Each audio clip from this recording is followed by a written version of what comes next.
Welcome back my YouTube channel. Thrust air propulsion systems rely on generating thrust by expelling air or exhaust gases, enabling vehicles to move forward.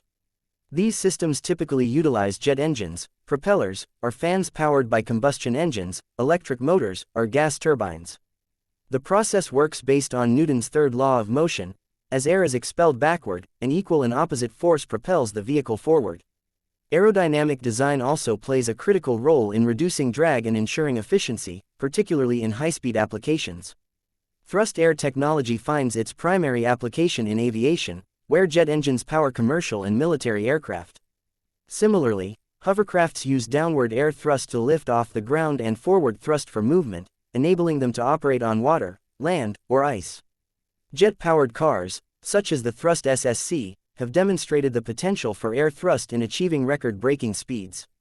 Additionally, drones and UAVs depend on air thrust for vertical and horizontal motion, while future spacecraft concepts aim to incorporate air-breathing engines for atmospheric propulsion. Despite its advantages, including high speed and operational versatility, thrust air systems face challenges.